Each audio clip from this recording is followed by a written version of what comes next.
সুপ্রিয় দর্শক, আসসালামু আলাইকুম। আজকে আমরা আছি দিনাজপুরের খানসামা উপজেলায়। এই উপজেলায় আপনার আসন্ন ষষ্ঠ উপজেলা পরিষদ নির্বাচন উপলক্ষে এই উপজেলা নির্বাচন অনুষ্ঠিত হবে তৃতীয় ধাপে। সেক্ষেত্রে 29 মে সেই নির্বাচন অনুষ্ঠিত হতে যাচ্ছে। আমরা আমাদের সাথে আজকে আছেন বাংলাদেশ ছাত্রলীগ খানসামা উপজেলা শাখার আহ্বায়ক রাকেশ গো দাদা, এবং দাদা কিন্তু এই উপজেলায় চেয়ারম্যান পদপ্রার্থী। সেক্ষেত্রে আমরা দাদার কাছ থেকে আসলে শুনবো। আসলে দাদা, আদাব। আসলে আপনি এই উপজেলায় এর আগে আমি দেখিনি বা শুনিনি যে আপনি নির্বাচনে অংশগ্রহণ করছেন। সেক্ষেত্রে আপনি প্রথম এই উপজেলায় নির্বাচনে অংশগ্রহণ করতেছেন। সেক্ষেত্রে আপনি যদি উপজেলায় পরিষদের চেয়ারম্যান প্রার্থী হিসাবে নির্বাচিত হয়ে বের হয়ে আসেন, সেক্ষেত্রে এই খানসামা উপজেলাবাসীর জন্য কি ধরনের উন্নয়ন থাকবে আপনার, সেই বিষয়ে একটু আমরা জানতে চাচ্ছি। ধন্যবাদ সুজন শেখ। আসলে ষষ্ঠ উপজেলা পরিষদ নির্বাচন, আমাদের যে উদ্দেশ্য, যে মাননীয় প্রধানমন্ত্রী দেশরত্ন শেখ হাসিনা এবার যে অবাধ, সুষ্ঠু, নিরপেক্ষ নির্বাচন করার যে সিদ্ধান্ত, এবং এই সিদ্ধান্তকে বাস্তবায়ন করার লক্ষ্যে আমরা একজন আওয়ামী লীগের কর্মী হিসেবে এই নির্বাচনে অংশগ্রহণ করেছি। এবং আমাদের যে উন্নয়নের মহা পরিকল্পনা, মাননীয় প্রধানমন্ত্রী দেশরত্ন শেখ হাসিনার বাংলাদেশকে স্মার্ট বাংলাদেশ বিনির্মাণের যে উদ্দেশ্য, সেই উদ্দেশ্যকে বাস্তবায়ন করার লক্ষ্যে আমাদের উন্নয়ন কার্যক্রমগুলো চলমান রয়েছে। সেই উন্নয়ন কার্যক্রমগুলোর সাথে আমরা আমাদের ভবিষ্যৎ তরুণ প্রজন্ম, যুব সমাজের যে পরিকল্পনা, সেগুলোকে কাজে লাগিয়ে আমরা আগামী দিনে আমাদের উন্নয়নের কাজগুলোকে ত্বরান্বিত করতে চাই। এবং আমাদের যে পরিকল্পনা, আমাদের আগামীর খানসামা আমাদের যে পরিকল্পনা, সেই পরিকল্পনাগুলোকে আমরা উন্নয়ন কার্যের সাথে অংশগ্রহণ করতে চাই। এবং উন্নয়ন শুধু অবকাঠামোগত নয়, সামাজিক, সাংস্কৃতিক এবং আমাদের যে মেধাগত এবং সামাজিক যে সমস্যাগুলো আছে, এই সমস্যাগুলো থেকে আমাদের উত্তরণের যে উন্নয়নগুলো, সেই উন্নয়নগুলো নিয়ে আমরা কাজ করতে চাই।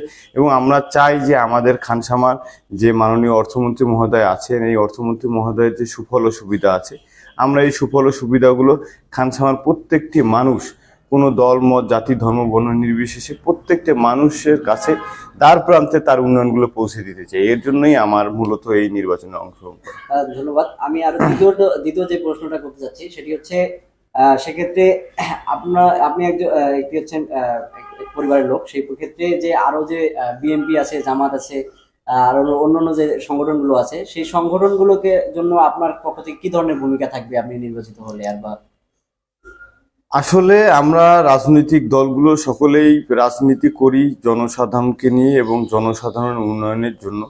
আজ আমাদের মাননীয় প্রধানমন্ত্রী দেশরত্ন শেখ হাসিনা, আমাদের আওয়ামী লীগ সভানেত্রী, তিনি দেশকে নেতৃত্ব দিচ্ছেন এবং একটি পিছিয়ে পড়া বাংলাদেশকে তিনি ডিজিটাল বাংলাদেশে পরিণত করেছেন। এবং এই ডিজিটাল বাংলাদেশকে আগামী দিনে স্মার্ট বাংলাদেশের পরিকল্পনা তিনি করতে চান। সেই স্মার্ট বাংলাদেশের একজন কর্মী হিসেবে আমরা চাই যে এই যে জনপ্রতিনিধি যারা আছেন, জনপ্রতিনিধিগুলো বিভিন্ন দল থেকে, বিভিন্ন রাজনৈতিক নেতারা এসব জনপ্রতিনিধির জায়গায় নির্বাচনে জনগণের ম্যান্ডেটে তারা নির্বাচিত হয়।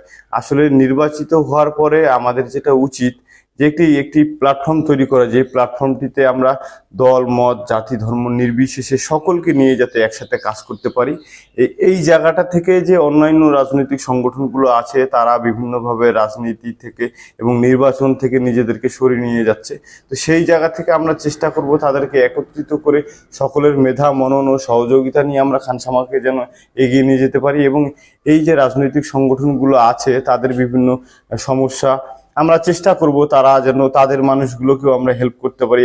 সব মিলায়ে আমরা একটি সর্বদলীয় সার্বজনীন প্ল্যাটফর্ম তৈরি করে খানসামার প্রত্যেকটি মানুষের জন্য কাজ করতে চাই। এবং অন্যান্য যে রাজনৈতিক সংগঠনগুলো আছে, তাদের জন্য আমি যেটা করার চেষ্টা করব, যে তারা বিভিন্নভাবে যে জটিলতাগুলোয় ভুগছে, যে মামলা মোকদ্দমা বা এইসব, আমরা চেষ্টা করব আমরা যদি জনগণের ম্যান্ডেটে নির্বাচিত হই, তো আমরা স্বইচ্ছায় বা এইসব যে মামলাগুলোর কথা আমরা শুনে আসছি, যে হয়রানিমূলক মামলা, আমরা তাদেরকে আশ্বস্ত করতে পারি যে বিনা অপরাধে কোনো মামলা, কোনো অন্যায়ভাবে কোনো মামলা আমরা হতে দিব না। এবং এসব বিষয়ে যেসব মামলা আছে, আমরা সেগুলো সামগ্রিকভাবে সুষ্ঠু সমাধানের চেষ্টা করব।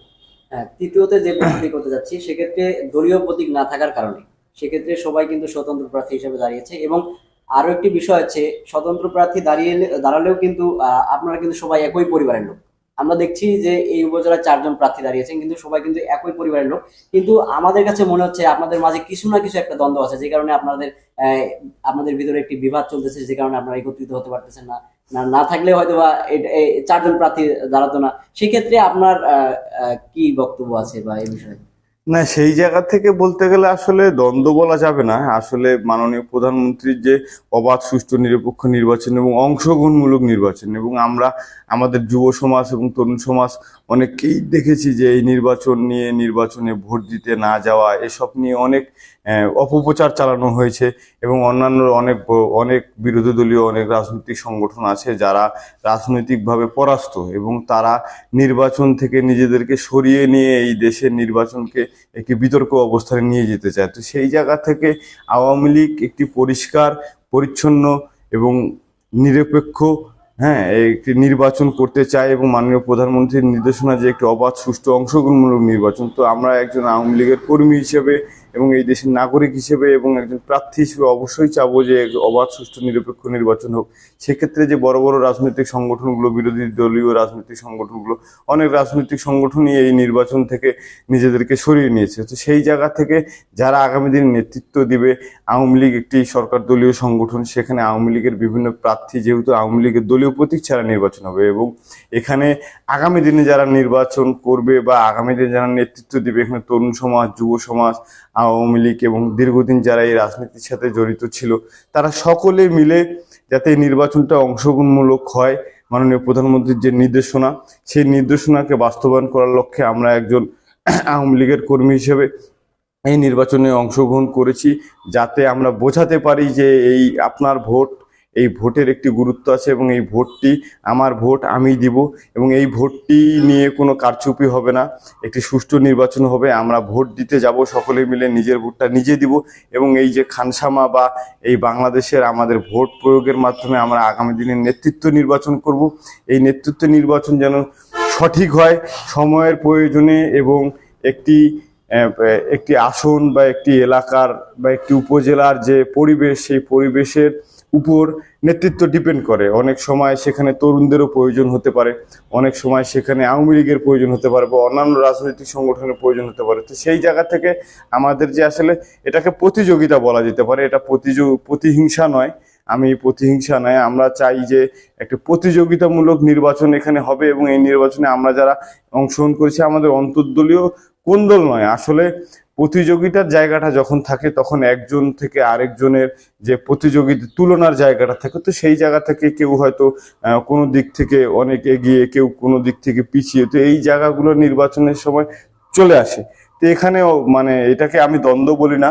আমরা আসলে এই নির্বাচন 29 তারিখ, আগামী 29শে মে, নির্বাচনের পরে আমরা আবার সবাই এক প্ল্যাটফর্মে রাজনীতি করব, এই আশা আমার থাকলো। এবং যতটুকু সকল দ্বন্দ্ব বিভেদ ভুলে আমরা একসাথে থাকতে পারি, আমি আমার জায়গা থেকে এটা চেষ্টা করব। এবং আমি মনে করি আমাদের যারা প্রার্থী রয়েছেন, আমাদের উপজেলা আওয়ামী লীগের সম্মানিত সভাপতি এবং সাধারণ সম্পাদকও প্রার্থী, এবং আরেকজন আমাদের উপজেলা আওয়ামী লীগের যুগ্ম সাধারণ সম্পাদক, তিনিও প্রার্থী। আমরা একসাথেই সকলে রাজনীতি করি। যেহেতু এটা নির্বাচন, তো নির্বাচনে প্রতিযোগিতা থাকবে, প্রতিযোগিতাটাকে দ্বন্দ্ব বলা যেতে পারে। তো সেটা আসলে দ্বন্দ্ব নয়, এটি একটি অংশগ্রহণমূলক নির্বাচন। এই নির্বাচনটাকে সুষ্ঠু এবং অংশগ্রহণমূলক করার কারণেই আমরা সকলে প্রার্থী হয়েছি। যেহেতু অন্যান্য রাজনৈতিক সংগঠনগুলো এই নির্বাচনে অংশগ্রহণ করেনি, তাই আমরা খানসামার মানুষ যেন স্বতঃস্ফূর্তভাবে ভোট দিতে যায়, সে জায়গা থেকেই আমরা প্রার্থী হয়েছি। এখনো প্রার্থিতা উইথড্র করার অনেক সময় আছে। কারা সর্বশেষ পর্যন্ত প্রার্থী হবে, এটি 13 তারিখে আমাদের সর্বশেষ সিদ্ধান্ত না হওয়া পর্যন্ত বলা যায় না। তবে এটাকে আমি দ্বন্দ্ব বলি না। আমি মনে করি যে আসলে একটি অংশগ্রহণমূলক নির্বাচন হওয়ার জন্যই, যেহেতু এবার দলীয় প্রতীক নাই, আমরা সকলেই স্বতন্ত্র প্রার্থী, সেই নিয়ে আমাদের কোনো বাধা নিষেধ নাই, এবং এটা নিয়ে কোনো বিতর্ক হওয়ার সুযোগও নাই। তো সেই জায়গা থেকে আমরা সকলে প্রার্থী আর কি। ধন্যবাদ। আরো একটি প্রশ্ন করতে যাচ্ছি, সেক্ষেত্রে আপনি প্রথম অবস্থায় যেহেতু নির্বাচনে যাচ্ছেন, সেক্ষেত্রে আপনি কেমন সাড়া পাচ্ছেন এবং কতগুলো ভোট পেতে পারেন? না, আসলে প্রথম তো বটেই। আসলে আমরা যারা তরুণ, আমরা যারা নবীন, আমরা আগামী দিনে যারা নেতৃত্ব দিতে চাই, আমরা যারা আগামী দিনে খানসামাকে এক ধাপ এগিয়ে নিয়ে যেতে চাই, বা আমরা যারা খানসামাকে নিয়ে একটি স্বপ্ন দেখি যে একটা উন্নত খানসামা হবে, তো সেই জায়গা থেকে আমাদের যে মাননীয় সাংসদ রয়েছেন, মাননীয় অর্থমন্ত্রী জনাব আবুল হাসান মাহমুদ আলী, আমরা সকলেই তার কর্মী। তার যে কর্ম পরিকল্পনা, মাননীয় প্রধানমন্ত্রীর যে বাংলাদেশকে স্মার্ট বাংলাদেশে রূপান্তরকরণের যে পরিকল্পনা, তো সেই পরিকল্পনার একজন কর্মী হিসেবে আমরা তরুণরা, নবীনরা কাজ করছি এবং মাননীয় প্রধানমন্ত্রীও নবীনদের, তরুণদেরকে গুরুত্ব দিচ্ছেন বিভিন্নভাবে। এবং আপনারা জানেন যে বিভিন্ন আমাদের দ্বাদশ জাতীয় সংসদ নির্বাচনে অনেক নবীনরা এমপি হয়েছেন। তো সেই জায়গা থেকে সমাজ চায় তরুণদের অংশগ্রহণ এবং তরুণ যুবকদের যে কর্মশক্তি। আসলে এই সময়টাতে আমাদের কাজ করার মতন যথেষ্ট স্পিড আমাদের আছে। তো এই স্পিডটাকে এবং আমাদের তরুণদের যে দক্ষতাটাকে, এটাকে কাজে লাগানোর জন্য আমরা চেষ্টা করছি যে মানুষের পাশে থাকার। তো সেই জায়গা থেকে অনেকেই আমাদেরকে স্পেস দিচ্ছেন এবং অনেকেই বলছেন যে তরুণদের প্রয়োজন, নবীনদের প্রয়োজন। তো সেই জায়গা থেকে একটা ব্যাপক সাড়া আছে এবং আমরা যথেষ্ট আশাবাদী সেই জায়গা থেকে যে আমাদের তরুণ সমাজ, যুব সমাজ আমাদেরকে যেভাবে সাড়া দিচ্ছে এবং আস্তে আস্তে তার পাশাপাশি আমাদের যে সিনিয়ররা আছেন, সিনিয়ররাও বলছেন যে আসলেই নবীনদের প্রয়োজন, নবীনদের কর্মপরিকল্পনা আমাদের সাথে যুক্ত হলে হয়তো খানসামা আরেক ধাপ এগিয়ে যেতে পারে, বা নবীনরা দায়িত্বে আসলে হয়তো একটা নতুন কিছু হতে পারে, বা আমাদের এই পিছিয়ে পড়া খানসামাকে আরেক ধাপে এগিয়ে যেতে তরুণ এবং নবীনদের গুরুত্ব অনেক। তো সেই ক্ষেত্রে সারা অনেক। আসলে ভোট কত পাবো এটা তো এই মুহূর্তে বলা সম্ভব না, তবে যতটুকু সারা পাচ্ছি আমরা নবীন হিসেবে যদি আমাদের চেষ্টা চালিয়ে যাই এবং আমরা সঠিকভাবে কাজ করতে পারি, সকলের সহযোগিতা যেভাবে পাচ্ছি, তো সেই হিসেবে আমরা যথেষ্ট আশাবাদী যে একটা ভালো কিছু হবে। ধন্যবাদ দাদাকে। আসলে এতক্ষণ আমাদের সাথে যুক্ত ছিলেন ছাত্রলীগের আহ্বায়ক খানসামা উপজেলার রাকেশ গুহ দাদা। তিনি এইবার প্রথম নির্বাচন করছেন উপজেলা পরিষদ চেয়ারম্যান পদপ্রার্থী। এবং এই উপজেলায় আমরা বিভিন্ন জায়গায় ঘুরেছি। এই উপজেলার বিভিন্ন জায়গা থেকে আমরা সাড়াও শুনেছি, সাড়াও পেয়েছি। আসলে এই নির্বাচনকে ঘিরে আসলে খানসামার মানুষ কিন্তু চায় নতুন একটি মুখ দেখতে। সেক্ষেত্রে এর আগে যে মুখগুলো মানুষ পরিচিত, সেক্ষেত্রে তারাও চায় স্মার্ট বাংলাদেশ বিনির্মাণের লক্ষ্যে তরুণ প্রজন্মরা কিন্তু চাইলে এই দেশটাকে পরিবর্তন করতে পারে। এবং এই তরুণ প্রজন্মর যে যুবক ভাইরা যারা আছে, তারা কিন্তু সবাই কিন্তু চায় যে পরিবর্তন। আর পরিবর্তনের জন্য দাদা কিন্তু বিভিন্ন জায়গায় গণসংযোগ ইতিমধ্যে শুরু করেছে, দেখেছি বা দেখছি, বা আপনারা যারা দেখছেন। এবং আশাবাদী, তিনি আমাদের সাথে কথা বলেন, তিনি আশাবাদী এবং তিনি বিপুল ভোটে এখানে কিন্তু নির্বাচিত হবে যদি তরুণ প্রজন্ম যে যারা রয়েছে তারা যদি দাদার পাশে থাকে।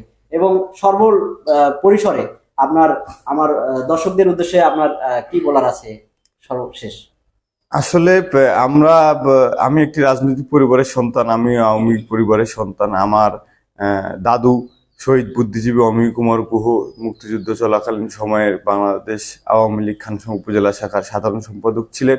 আমরা স্বাধীনতার পক্ষের মানুষ। আমি আশা রাখবো খানসামার মানুষ উন্নয়নে এক ধাপ এগিয়ে যেতে, খানসামাকে একটি মডেল খানসামা পরিণত করতে অবশ্যই স্বাধীনতার পক্ষের মানুষের সাথে থাকবে এবং এই খানসামাকে এগিয়ে নিয়ে যেতে আমাদের মতন তরুণ নেতৃত্বে যারা দিতে চায় আমাদেরকে সুযোগ দিবে। আমরা যেন সকলকে সাথে নিয়ে একটি অরাজনৈতিক, সামাজিক, সাংস্কৃতিক সকল ধরনের মানুষকে নিয়ে একসাথে একটি সর্বদলীয় প্ল্যাটফর্ম করে খানসামাকে আরেক ধাপ এগিয়ে নিয়ে যেতে পারি। তাই আগামী 29শে মে আমাদের যে 6ষ্ঠ উপজেলা পরিষদ নির্বাচন, আমাদের এই উপজেলা পরিষদ নির্বাচনে আমিও একজন প্রার্থী। তো আমাদের যে মার্কা থাকবে, আমাদের এখনো মার্কা উন্মোচন হয়নি, আমরা আমাদের ব্যক্তিগত পছন্দ দিয়েছি। তো সেই পছন্দ থেকে আমাদের মার্কার আপনারা জানতে পারবেন। তো সেই মার্কায় আপনারা আমাদেরকে ভোট দিবেন, তরুণদেরকে ভোট দিবেন, যুব সমাজকে ভোট দিবেন। আমরা যাতে সকলকে সাথে নিয়ে একটি নতুন খানসামা, একটি উন্নত খানসামা পরিণত করতে পারি, সেজন্য সকলে আমার পাশে থাকবেন, আমাকে দোয়া দিবেন এবং 29 তারিখ আপনারা সকলে মিলে আমাদেরকে ভোট দিয়ে জয়যুক্ত করবেন, এই আশাবাদ ব্যক্ত করছি। আপনারা ভালো থাকবেন। ধন্যবাদ। জয় বাংলা, জয় বঙ্গবন্ধু। ধন্যবাদ সুজন শেখ। দেখা হবে বিজয়ের মাঠে। দর্শক, আজকে এই পর্যন্তই। আবারও কথা হবে, আড্ডা হবে আপনাদের সাথে কোনো এক ভিডিওতে। আল্লাহ হাফেজ। আপনি কি চাকরি বা ভর্তি পরীক্ষার্থী? আপনার কি ফ্রি গাইডলাইন, ফ্রি অনলাইন পরীক্ষা ও ফ্রি সাজেশন প্রয়োজন? তাহলে অ্যাক্টিভ এমসিকিউ অ্যাপস আছে আপনার পাশে। প্লে স্টোর থেকে এখনই ইনস্টল করুন অ্যাক্টিভ এমসিকিউ অ্যাপস।